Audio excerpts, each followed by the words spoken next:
이사야서를 읽으면서 여러분도 보셨겠지만 오실 메시아 예수님에 대한 예언이 생각보다 굉장히 많습니다. 단지 이사야 7장 9장 우리 처녀의 몸에서 태어나실 메시아에 대한 예언, 또 이사야 53장 고난받는 종으로 오셔서 우리의 대신 징계를 받으시고 채찍 맞으심으로 우리의 모든 죄악을 담당하신 하나님의 아들 예수 그리스도, 그 예수님에 대한 그런 예언뿐만 아니라 곳곳 도처에 이 오실 메시아 예수님에 대한 예언이 아주 많이 구체적으로 예언되고 있는 것을 봅니다. 오늘 32장도 그 중에 하나인데, 우리가 이제 성탄절 때 이제 이사야 9장 말씀, 이런 말씀 우리가 이제 읽잖아요. 한 아기가 우리에게 태어났다. 한 아들을 우리에게 주신 바 되었다. 그 어깨에는 정사를 메었고 그 이름은 기묘자라 모사라, 전능하신 하나님이라 영존하시는 아버지라 평강의 왕이라 하고 예언해 주시잖아요. 그 평강의 왕인 이분이 오셔서 어떤 나라를 만드실 것인지, 그리고 그 왕은 어떤 분이신지, 그리고 그 왕을 바라보는 사람들은 그분을 어떻게 생각하며 살아갈지에 대해서 오늘 32장에서 알려주고 계십니다. 1절에 보면 보라, 장차 한 왕이 세상에 오셔서 나라를 세우시고 그 나라를 다스릴 것이라고 약속하시는데, 그 왕은 어떻게 나라를 다스리냐 하면 공의로 통치할 것이라고 그랬어요. 의로움으로 통치하시는 의의 왕이라고 하세요.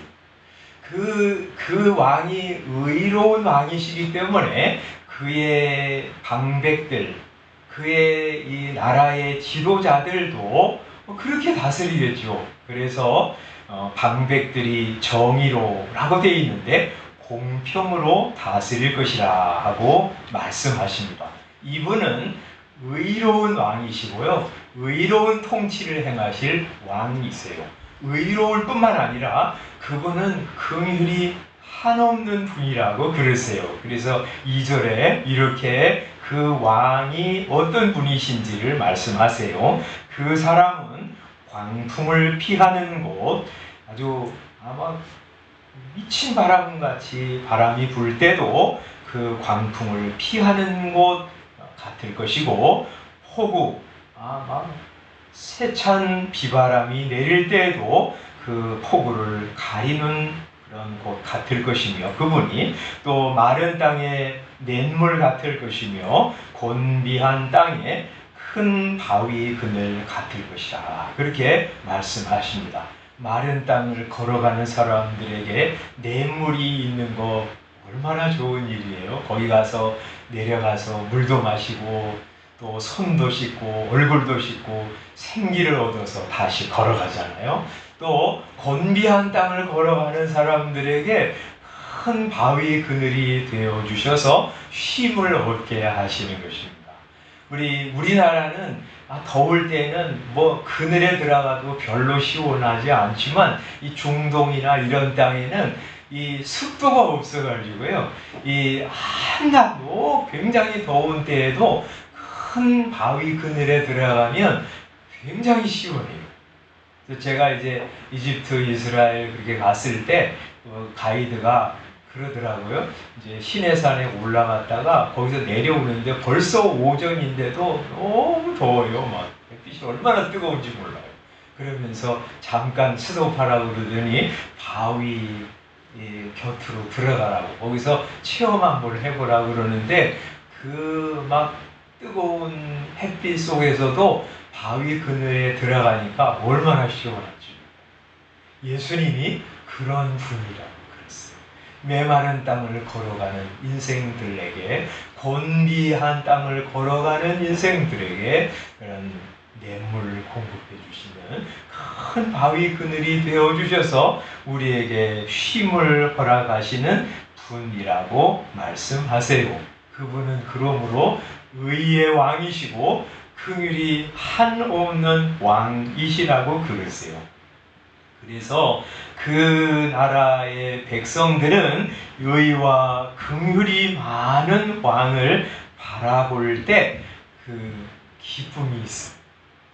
그래서 그분을 바라보고 또 바라봅니다. 3절에 보는 자의 눈이 감기지 않을 것이라고. 그분을 보고 또 바라본다고 그래요. 그리고 그분의 입에서 나오는 음성은 얼마나 복되고 아름다운 하나님의 말씀인지 듣는 자가 귀를 기울이고 또 귀 기울여 듣는다고 그랬어요. 그렇게 그분을 바라보고 귀를 기울여 듣는 사람은 지식을 깨닫게 될 것이에요. 그래서 4절에 조급한 자의 마음이라도 지식을 깨닫게 될 것이며 어느한 사람의 혀일지라도 그 혀가 민첩해서 말을 분명히 하게 될 것이라. 그리고 사리에 맞는 말, 진리의 말, 사람들을 살리는 말을 하게 될 것이라고 말씀하세요. 뿐만 아니라 그 주님을 바라보는 사람은 참된 지식이 생기기 때문에 사람들을 제대로 평가하게 될 것입니다. 그래서 여기 5절에 어리석은 자를 다시 존귀하다고 부르지 아니하겠고 우둔한 자를 다시 존귀한 자라 말하지 아니하리라고 말씀하십니다. 다시라는 말을 보면 예전에 그 사람들도 사람들을 어떻게 바라봤냐면 어리석은 사람을 존귀한 사람이라고, 우둔한 사람을 존귀한 사람이라고 바라보았다는 것이죠. 그런데 이제 예수님을 만난 후에 예수님을 바라보는 사람은 사람을 그렇게 평가하지 않게 된다는 것이에요. 어리석은 자 어떤 사람인지 알기 때문이죠. 6절에 어리석은 자가 어떤 사람이냐 하면 어리석은 것을 말하는 사람이요 그 마음에 불의를 품어 간사를 행하는 사람이요 배역한 말로 여호와를 거스리는 사람이요 줄인 자의 속을 비게 하며 목마른 자에게 마실 것을 없어지게 하는 사람이라고 그러세요.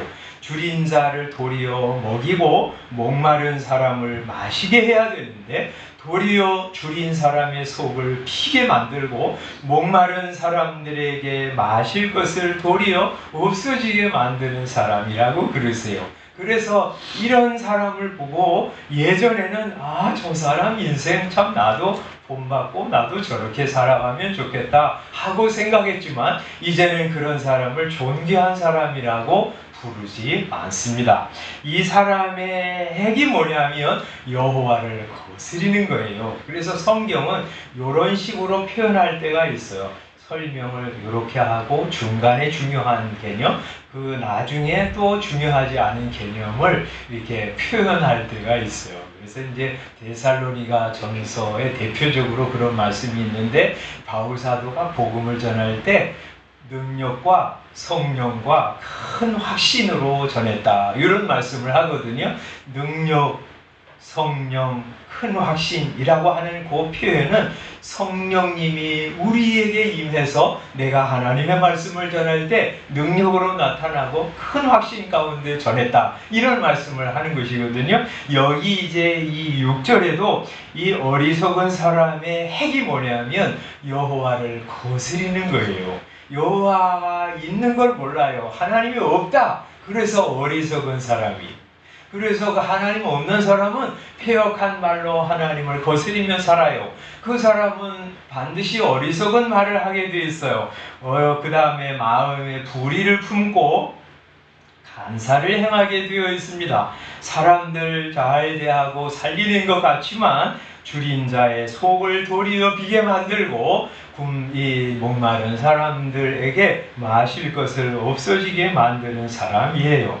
또 여기 우리 5절에서 우둔한 자를 다시 존귀한 자라 말하지 아니하리니 이렇게 말했잖아요. 그 우둔한 자라고 표현하는 말이 7절에 악한 자하고 동일한 단어입니다. 그러니까 악한 자를 다시 존귀한 자라고 이제 우리는 부르지 않는다는 말이죠. 왜냐하면 악한 자가 어떤 사람인지 우리 알기 때문에. 7절 악한 자가 어떤 사람이냐? 그릇이 악하여 악한 계획을 세우는 사람이다. 이렇게 말하고 있어요.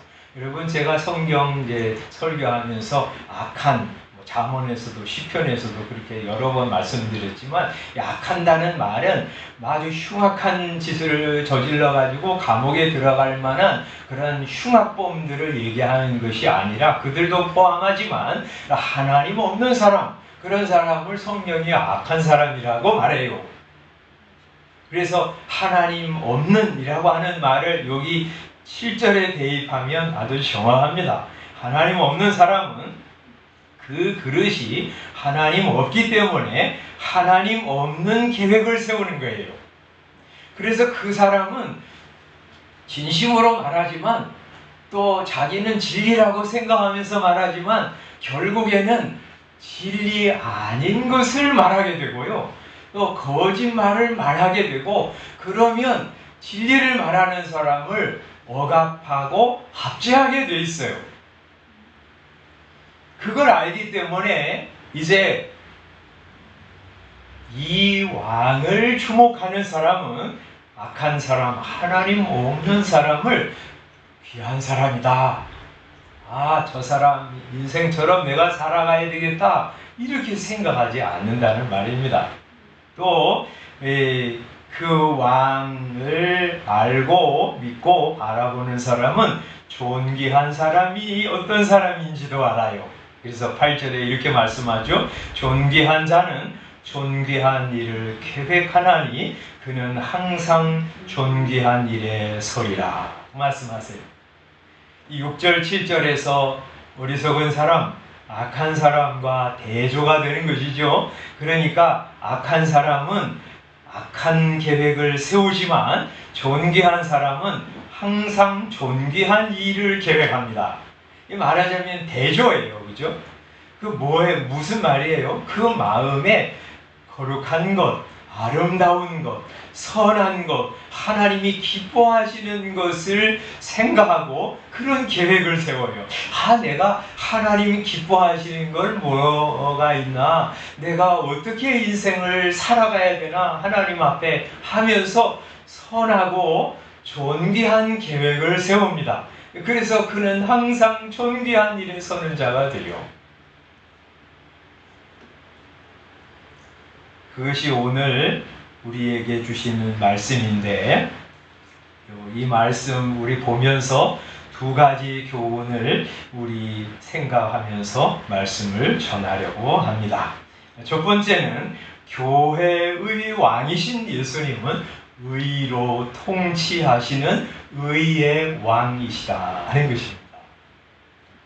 그래서 이 세상에서 성도들이 억울한 일을 만나도 의의 왕이신 주님을 바라보면서 그분께 가는 거예요. 주님, 제가 이렇게 억울합니다. 주님, 제가 이렇게 불의한 일을 겪고 있습니다. 저를 불쌍히 여겨주십시오. 불의한 자들을 무너지게 해주시고 의로운 사람들이 이 나라에 더 많이 생겨나게 해주십시오 하고 기도하는 것이고요. 억울한 저의 형편과 사정을 아시고 저의 눈물을 씻어주십시오 하고 주님 앞에 가는 것입니다. 이 나라가 죄악이 반영하고 불의와 부조리가 판치는 것을 보면서 하나님, 이거 어떻게 해요?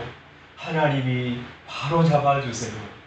마귀가 더 이상 충동하지 않게 해주시고 주님의 나라가 속히 임해서 마귀와 그의 추종자들을 하나님께서 형벌하시고 불못에 던져 넣으시고 그리고 의의 나라를 이 땅에 오게 하소서 하고 기도하면서 하나님께 우리 왕에게 나아가는 것입니다.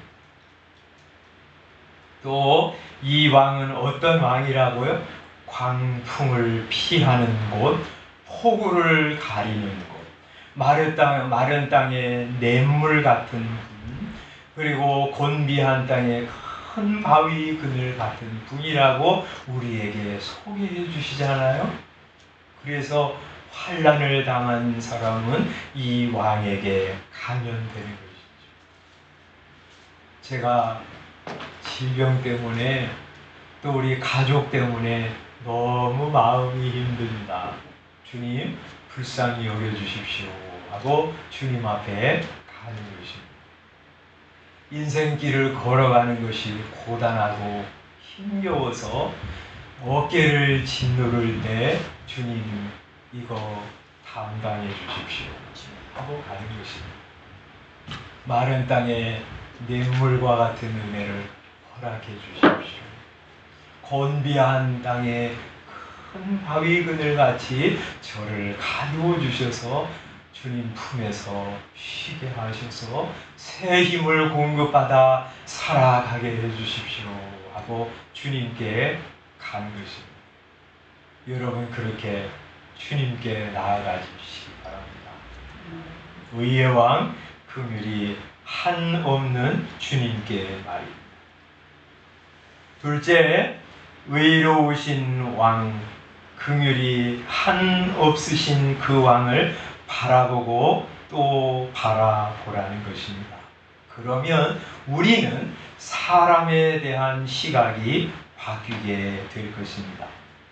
예수님을 바라보면, 그리고 예수님의 음성을 들으면 이 세상에서 예수님만큼 존귀하고 아름다운 분은 세상에 없습니다.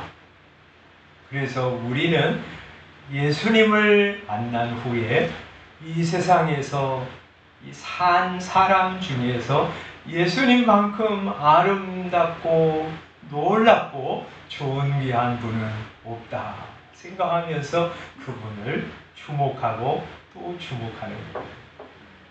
예수님을 바라보면 참 지혜가 생깁니다. 진짜 지식인이 됩니다. 아름다운 예수님을 닮아가는 작은 예수들이 됩니다.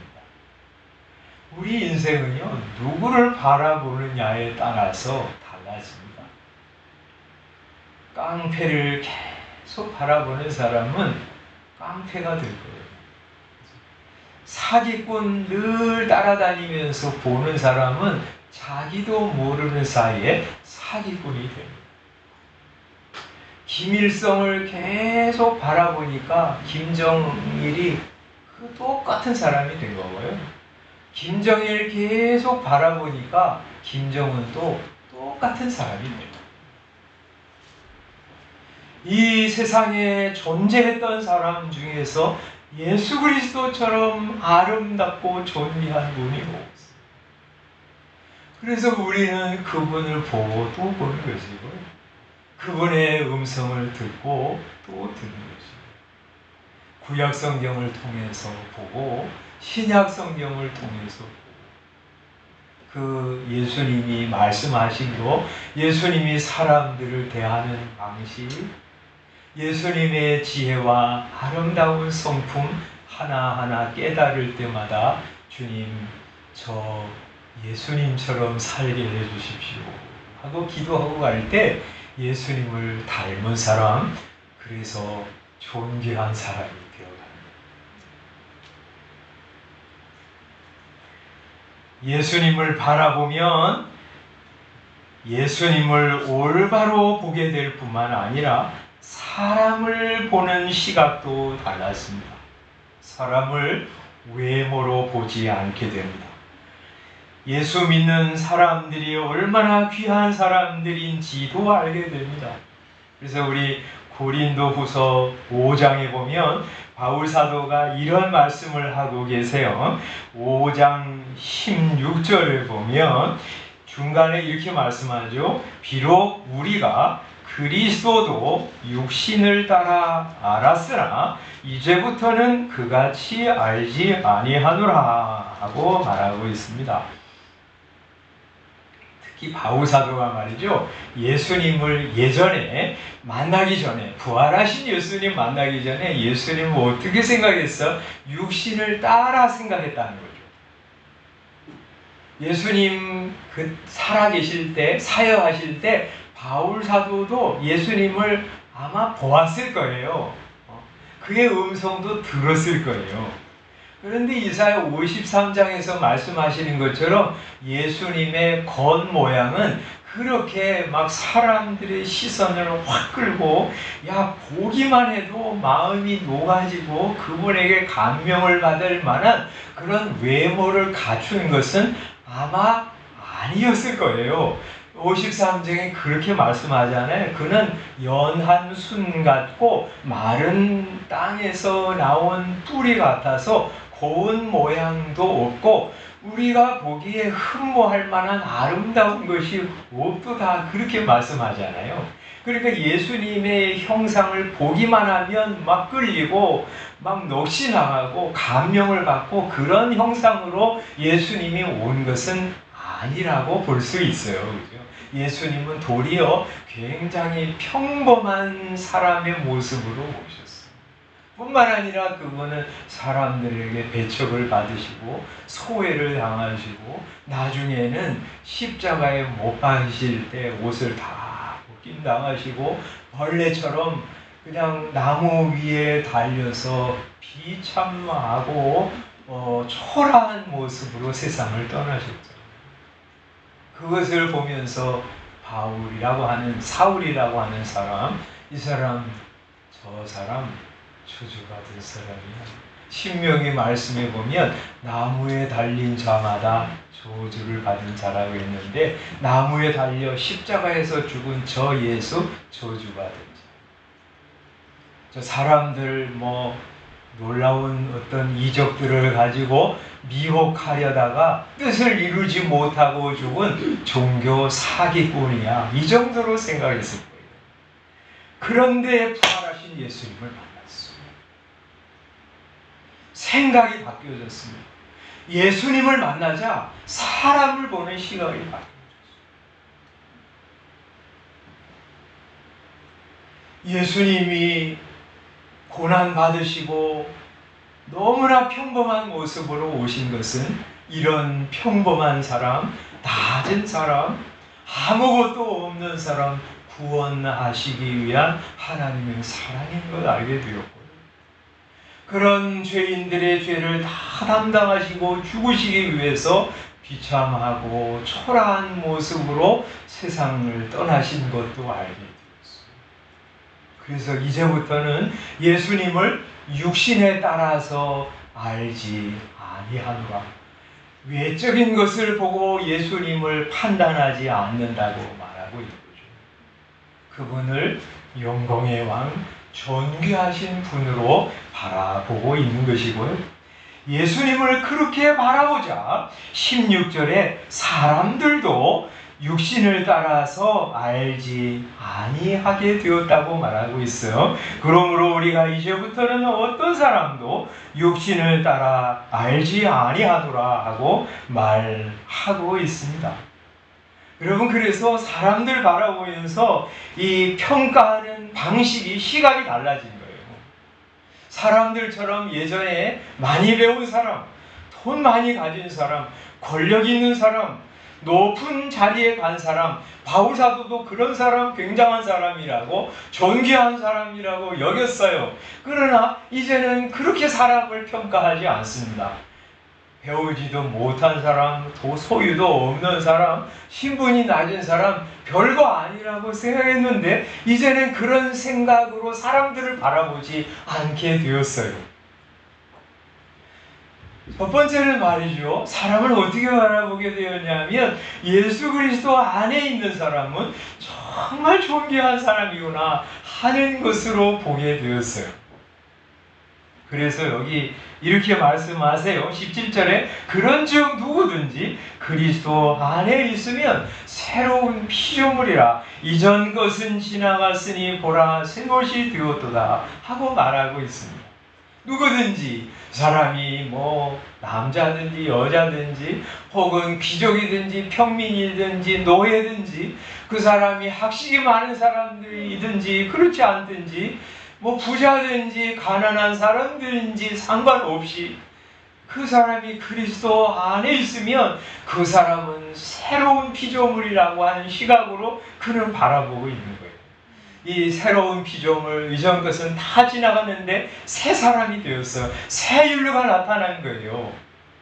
여러분, 이 세상의 모든 사람들은 다 헌 사람들이고 낡은 사람들인데 하나님이 그 중에 어떤 사람을 불러서 새로운 피조물, 아주 완전히 다른 존재로 만들어 주셨어요. 그래서 성도들을 바라보는 시각이 달라진 거예요. 예전에 예수 믿는 사람들을 바울사도가 어떻게 바라봤냐면 저거는 예수라고 하는 종교 사기꾼에 속아가지고 천지분간을 하지 못하고 이상한 생각을 가지고 살아가는 악독한 사람들, 어리석은 사람들이라고 생각했어요. 그런데 예수님을 만나고 보니까 이 사람들이야말로 새로운 존재요, 새로운 피조물이요, 존귀한 사람들이요, 사랑하는 사람들이라고 하는 시각을 가지고 바라보게 됩니다.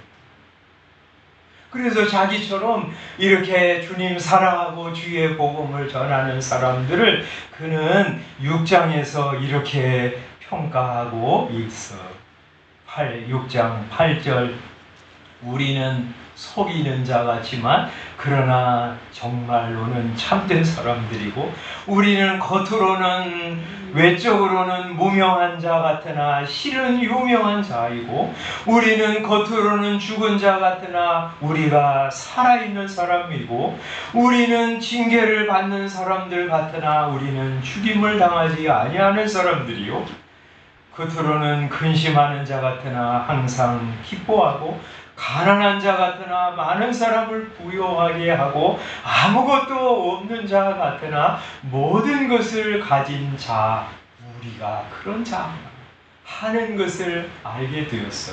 그래서 말이죠, 성도들은 우리 바울사도는 성도들을 그렇게 존귀하게 여겼고요, 그 사람들 위해서 자기 생명을 희생한 거고요, 교회를 세우기 위해서 자기 온 힘을 기울인 거예요. 부족한 건 많아도 성도는 이렇게 존귀한 사람들. 우리 시편 16편에서 다윗이 그렇게 고백했던 것처럼 땅에 있는 성도들은 존귀한 자들이니 나의 모든 즐거움이 그들에게 있도다. 세상 사람들은 예수 믿는 사람들을 별것 아니라고 생각합니다. 그러나 하나님은 그렇지 않습니다. 하나님이 다시 지으신 존재들이고 자기 아들을 통해서 구원하신 구원의 백성이며 세상 중앙에 사는 사람들이고 하나님은 이 성도들을 보시고 가족을 축복하시고 세상을 복주시는 세상의 중심인 사람들이에요.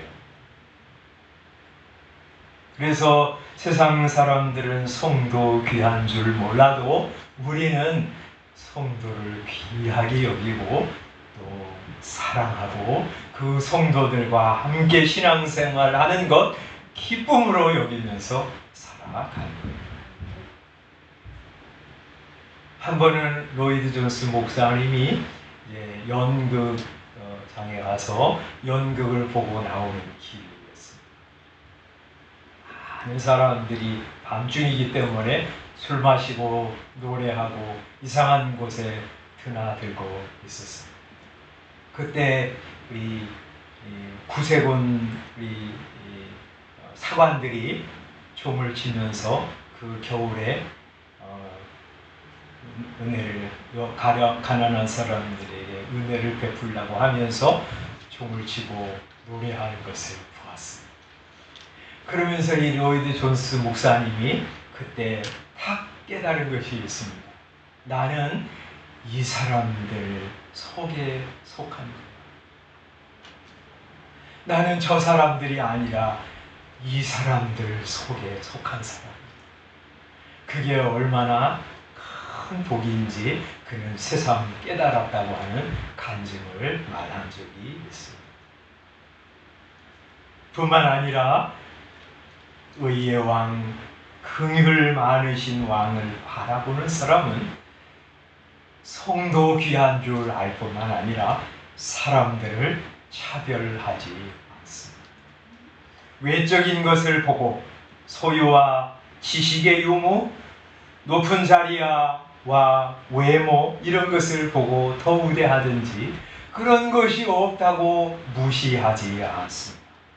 특히 교회 안에서 그렇습니다.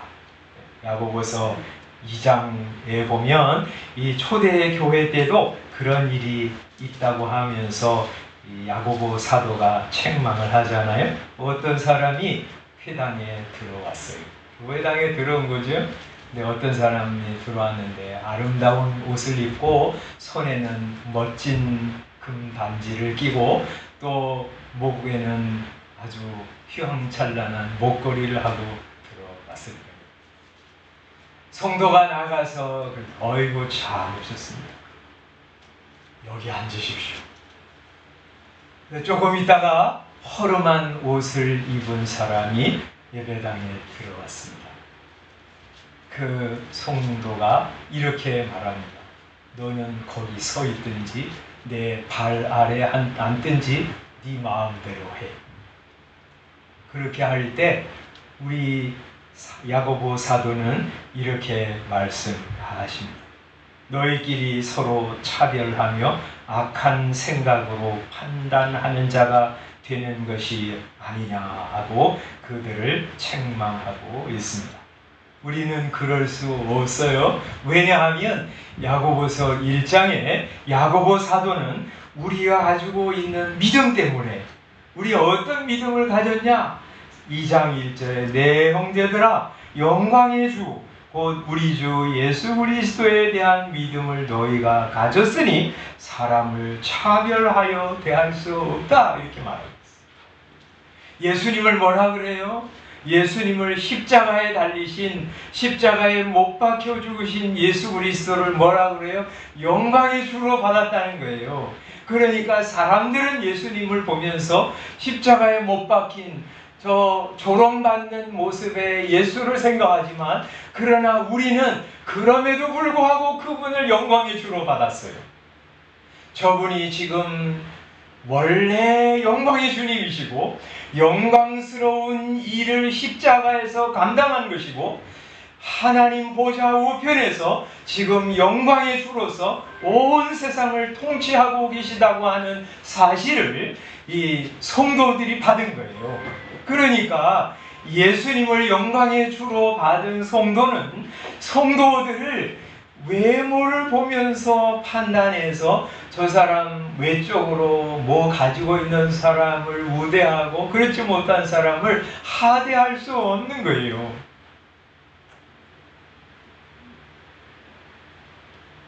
지난번 우리 리딩 지저스 우리 성경 공부하다가 그 얘기 드렸는데 미국에서 실제 일어난 일이었다고 합니다. 우리 예배 시간에 이제 성도들이 다 예배를 준비하고 있는데 어떤 젊은 청년이 허름한 옷을 입고 맨발로 그리고 장발을 하고 교회당에 들어왔습니다. 들어왔는데 꽉 성도들이 차 있어서 앉을 자리가 없었어요. 그래서 청년이 두리번거리다가 이 중앙 복도에 앉아서 예배를 드리려고 쭈그리고 앉았습니다. 사람들이 다 그 청년을 주목합니다. 그럴 때 한 노신사가 일어나서 그 청년에게 다가갔습니다. 사람들은 저 성도님이 청년에게 뭐라고 그럴까? 나가라고 그럴까? 그렇게 주목하는데 이 신사가 그 청년 옆에 쭈그리고 앉아서 하나님의 말씀을 함께 듣고 예배하는 내내 그 옆에 동행자가 되었습니다. 예배가 다 끝난 후에 우리 성도들이 이구동성으로 말합니다.